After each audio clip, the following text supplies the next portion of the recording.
सबसे पहले भगवान बिरसा मुंडा को प्रणाम कर कर मेरी बात की शुरुआत करता हूं। परमवीर चक्र अल्बर्ट एक्का को भी प्रणाम करता हूं। इसी भूमि के नौनिहाल ने देश की रक्षा के लिए अपना सर्वोच्च बलिदान दिया। आज स्वतंत्रता सेनानी बटुकेश्वर दत्त का पुण्यतिथि है। श्रीमान बटुकेश्वर दत्त को भी मैं श्रद्धांजलि देना चाहता हूं। और आज जब मैं यहां आया हूं तब झारखंड की रचना का स्वप्न जिन्होंने पूरा किया वो हमारे प्रिय नेता भारत रत्न अटल बिहारी वाजपेयी को भी मनपूर्वक प्रणाम कर कर मेरी बात की शुरुआत करता हूं। भाई और बहनों, ये विस्तृत सम्मेलन के अंदर झारखंड के हर बूथ से कार्यकर्ता आए हैं। मैं आप सभी का मनपूर्वक अभिनंदन करना चाहता हूं कि आपकी ताकत से ही झारखंड में 9 सीटें जीतकर कमल का झंडा फहराने का काम आप सभी ने किया है। भाई और बहनों, आपके माध्यम से मैं झारखंड की जनता को भी प्रणाम करना चाहता हूं, जोहार जताना चाहता हूं। 2014 हो, 19 हो, 24 हो, मोदी जी के नेतृत्व में आपने हमेशा हमारी झोली कमल से भर दी है। आपके प्यार के लिए आपको लाख लाख बार प्रणाम। इस चुनाव में हम 9 सीटें तो जीते हैं, मगर इसके साथ साथ 52 सीटों पर कमल खिलाने का काम भारतीय जनता पार्टी के पक्ष में झारखंड की सरकार ने किया है। 81 में से 52 सीटें उस पर भारतीय जनता पार्टी को बढ़त मिली। ये बताता है कि आने वाले दिनों में सरकार किसकी बनने वाली है। भाई जरा जोर से बोलो, किसकी बनने वाली है? और जोर से बोलो, किसकी बनने वाली है? मैं आज बताकर जाता हूं, कांग्रेस वालों, हेमंत सोरेन जी लिख कर रख लो, दीवार पर लिखा हुआ मैं पढ़ पाता हूं। झारखंड में 24 के चुनाव में पूर्ण बहुमत से भारतीय जनता पार्टी की सरकार बनने जा रही है। भाई और बहनों, अभी अभी के लोकसभा चुनाव में न केवल झारखंड, देश भर की जनता ने भारतीय जनता पार्टी का प्रचंड समर्थन किया है। 60 साल के बाद इस देश के लोकतांत्रिक इतिहास में किसी एक नेता को तीसरी बार प्रधानमंत्री चुनने का काम देश की जनता ने किया। वो नेता का नाम है हमारे प्रिय नेता नरेंद्र मोदी जी। नरेंद्र मोदी 2014, 19 और 24 मोदी जी को लगातार 3 बार प्रधानमंत्री बनने का इस देश की जनता ने सौभाग्य दिया है। भाइयों बहनों, मगर मैं आज एक अजीब बात करने आया हूं। कई बार देखते हैं लोकतंत्र में विजय के बाद अहंकार आता है। विजय के बाद कई लोगों में अहंकार आता है। झारखंड में भी अभी ऐसे लोग बैठे हैं सत्ता पर, विजय के बाद अहंकारी हो जाते, परंतु पराजय के बाद अहंकार आया हो ऐसा मैं पहली बार देख रहा हूं। भाइयों बताओ मुझे जरा, सरकार देश में किसकी बनी? अरे जोर से बोलो, किसकी बनी? चुनाव कौन जीता? और अहंकार कांग्रेस पार्टी को आया है। संसद में आपने देखा होगा राहुल गांधी जी का कार्यकलाप, इतना अहंकार कोई 2/3 बहुमत से जीतने के बाद भी नहीं पालता है।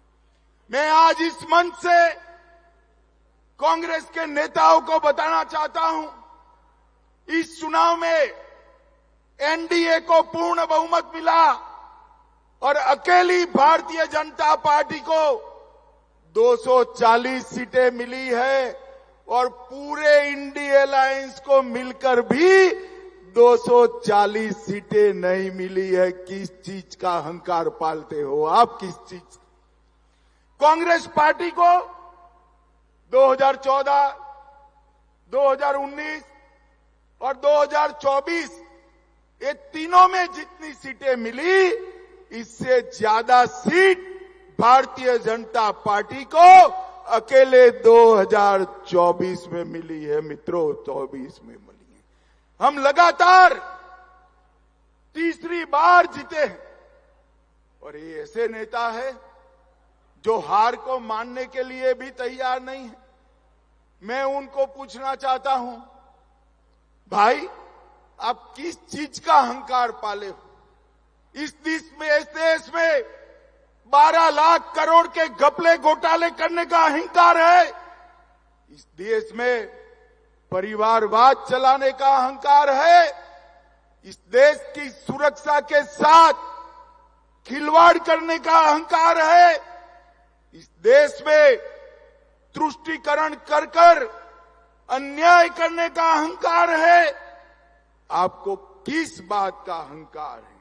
भाइयों बहनों, उनको जो करना है वो करें, मगर मैं मेरे देव दुर्लभ कार्यकर्ताओं को बताने आया हूं, भारतीय जनता पार्टी देश भर में कोई भी चुनाव अगर जीतती है तो चुनाव जीतने का आधार मंच पर बैठे हुए भाजपा नेता नहीं, मेरे बूथ के कार्यकर्ता होता है। बूथ का कार्यकर्ता हो, भारतीय जनता पार्टी का बूथ का कार्यकर्ता एक एक पल सजग रहकर न केवल चुनाव 24 घंटा 365 दिन पार्टी के विचार, पार्टी की विचारधारा और सरकार ने किए हुए अच्छे काम लेकर जाता है। और भाइयों बहनों, मैं आपको भरोसा करने आया हूं, भरोसा देने आया हूं। हमारी मोदी सरकार हो, चाहे बाबूलाल जी की सरकार हो, रघुवर दास की सरकार हो या अर्जुन मुंडा की सरकार हो, भाजपा सरकार ने कुछ ऐसा नहीं किया जिससे आपको सर झुकाना पड़े। भारतीय जनता पार्टी की सरकारों ने हमेशा आप सीना तान कर सर ऊंचा रखकर झारखंड की जनता के बीच में जा पाओ, इस प्रकार से शासन किया है। मैं आज आपको बताने आया हूं, नरेंद्र मोदी जी के नेतृत्व में देश के 60 करोड़ गरीबों को हर व्यक्ति प्रतिमाह 5 किलो अनाज मुफ्त देने का काम किसी ने नहीं किया, नरेंद्र मोदी ने किया। 13 करोड़ गरीबों के घर में गैस का सिलेंडर किसी ने नहीं दिया, नरेंद्र मोदी ने दिया। 14 करोड़ शौचालय किसी ने नहीं बनाए, नरेंद्र मोदी जी ने बनाए। हर घर में बिजली, 3 करोड़ आवास और 5 लाख तक का मुफ्त इलाज किसी ने नहीं दिया, नरेंद्र मोदी ने दिया। और मित्रों, आज मैं कहता हूं, झारखंड में आया हूं। झारखंड ये हमेशा से नक्सलवाद से पीड़ित राज्य था, मगर नरेंद्र मोदी जी ने बिहार और झारखंड से 10 साल में नक्सलवाद को समाप्त कर झारखंड को नक्सलवाद से मुक्त राज्य बनाने का काम अगर किसी ने किया तो हमारे नेता नरेंद्र मोदी जी ने किया। भाइयों बहनों, इंडिया अलायंस वाले, जेएमएम वाले और कांग्रेस वाले कहते हैं हमने विकास किया। मैं आज इनको कहता हूं, हेमंत सोरेन जी, 10 साल कांग्रेस ने केंद्र में शासन किया, 10 साल भाजपा ने किया, हिसाब लेकर आ जाइए। मैं तो भाजपा का हिसाब लेकर आज आया हूं। मैं आज आपके माध्यम से झारखंड की जनता को बताना चाहता हूं कि कांग्रेस के 10 साल के शासन में कांग्रेस ने झारखंड के विकास के लिए सिर्फ 84,000 करोड़ दिया था। कितना रुपया दिया था भाई? मैं फिर से कहता हूं, 84,000 करोड़। जरा जोर से बोलिए, कितना? 10 साल में कांग्रेस ने 84,000 करोड़ दिया। नरेंद्र मोदी जी ने 84,000 करोड़ के सामने 10 साल में 3,84,000 करोड़ रुपया देने का काम नरेंद्र मोदी जी ने किया। झारखंड का विकास किसी ने किया तो भाजपा ने किया, झारखंड को बनाया तो भाजपा ने। 4,000 करोड़ से राष्ट्रीय राजमार्ग बनाए, 15,000 करोड़ और दिया, 58,000 करोड़ रेलवे में दिया, 1,000 करोड़ एयरपोर्ट के लिए दिए, एक एम्स दिया, देवधर में एयरपोर्ट दिया, 7,500 करोड़ से 600 मेगावाट का प्रोजेक्ट दिया और ढेर सारे लोगों को गरीब कल्याण का काम दिया। हमने विकास भी दिया है, सुरक्षा भी दी है। और मोदी जी झारखंड को ज्यादा ही तवज्जो देते हैं। आयुष्मान भारत योजना अगर लॉन्च की तो झारखंड से की, मुद्रा योजना अगर लॉन्च की तो झारखंड से की, और पीएम जनमन भी कहीं से लॉन्च की तो धरती आबा भगवान बिरसा मुंडा के गांव से लॉन्च की। और बिरसा मुंडा के गांव में जाने वाले पहले प्रधानमंत्री हमारे नरेंद्र मोदी जी बने। भाई और बहनों, मैं आज झारखंड की जनता को बताने आया हूं, अगर देश भर में सबसे करप्ट अगर कोई सरकार है तो ये झारखंड मुक्ति मोर्चा की। मुझे एक बात बताइए, इतने बड़े सभागार में हजारों कार्यकर्ता है, किसी ने 300 करोड़ एक साथ देखा है क्या? जरा जोर से बोलिए, देखा है? एक सांसद के घर से 300 करोड़ मिलता है, एक मंत्री के पीए के घर से 30 करोड़ मिलता है। मैं पूछना चाहता हूं, ये पैसा किसका है? कांग्रेस पार्टी जवाब दे। और कांग्रेस पार्टी ये भ्रष्टाचारियों को लेकर आगे बढ़ती है, हेमंत सोरेन भी आगे। भाइयों बहनों, मैं कह कर जाता हूं, जिन मंत्री के पीए के घर से 30 करोड़ रुपया मिला, कांग्रेस पार्टी उसको फिर से टिकट देने वाली है।